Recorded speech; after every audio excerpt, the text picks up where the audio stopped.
Om Srimad Bhagavad Gita, simple meaning, chapter 2, shloka number 68.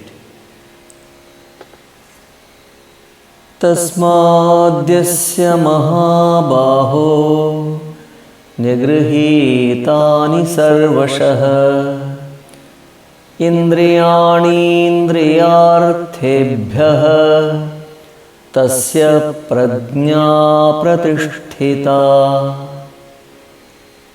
Padacheda. Tasmat yasya mahabaho nigrihitani sarvashah indriyarthebhyah tasya prajna pratisthita. Anvaya.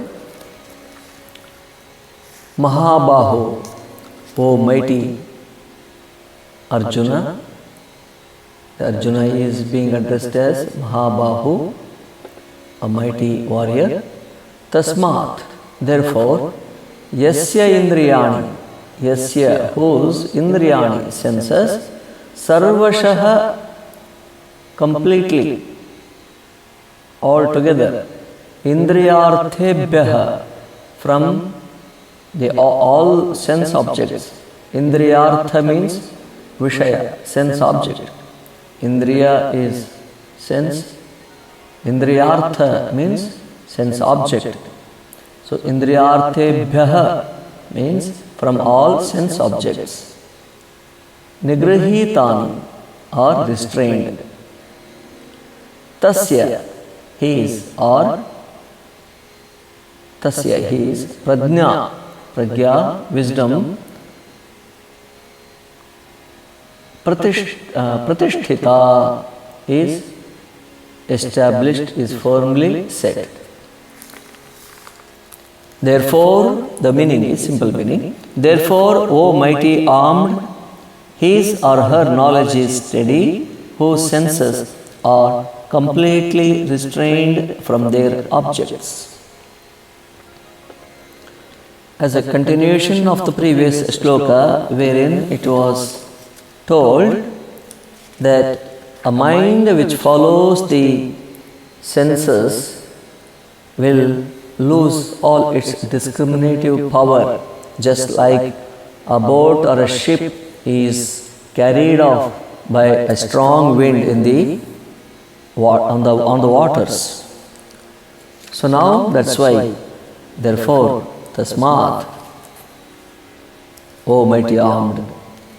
So one whose his knowledge or the wisdom is established or steady, pratisthita, whose senses, indriyani, nigrihitani, sarvashah nigrihitani, are completely restrained from indriyarthebhyah, from their objects. From whose objects? From the objects of the senses. Senses are completely restrained from their objects. So this is as a solution is being given to the problem stated in the previous shloka. So though these are not an easy task, but it is being told, it is being, the directions are being given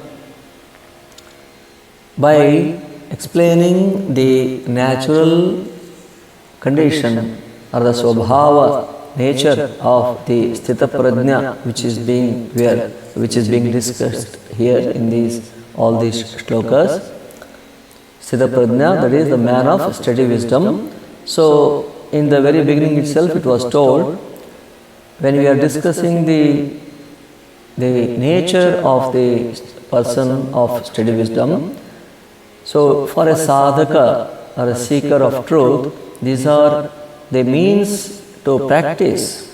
So one can think of this state of steady wisdom, the man of steady wisdom, and practice them, contemplate on them. That's how it starts. All starts in the mind, in the sukshma, and then it comes to the sthula, that is in the gross level, that is sensory level and the physical level. So if we try to do in the physical level itself, it may not be possible. First we have to think about it. Think about the pros and cons. Then the mind, once convinced, it becomes easier. Otherwise, it will always remain an impossible task. And of course, it's a challenge because all our indriyas, all the senses are made in such a way that they go outwardly. As it is told in the one of the Upanishad, great Upanishad, Katha Upanishad, Katho Upanishad, Paranchikhani vidrunat swayam bhuhu, tasmat parang prashatin antaratman. All the sense organs are made in such a way by the Paramatman that they are all outwardly. So, Kashchit dhira pratyagatmanamaikshat avrutta chakshuha amrtattvamichan. Some great viveki, a wise person who is desirous of immortality, amrtattva, what he does, and he wants to see the Atman inside. So, what he does, he turns all his senses inward. Avrutta chakshuhu amrtattvam. And why? Ultimately desirous of immortality.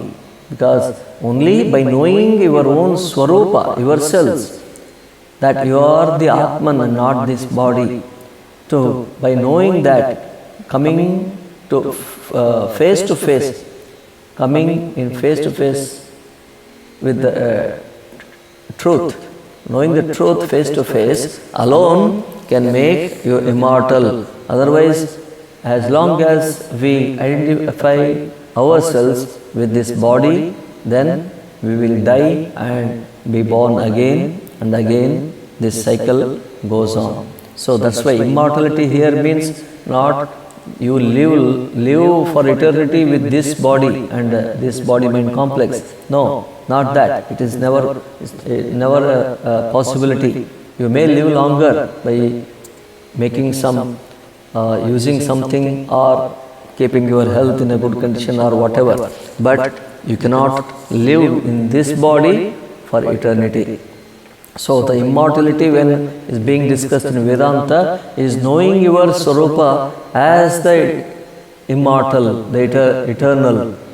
So when I know what I am, then I am immortal, that's all. Because I have identified myself with this body and mind, so with the death of this body, you think you die.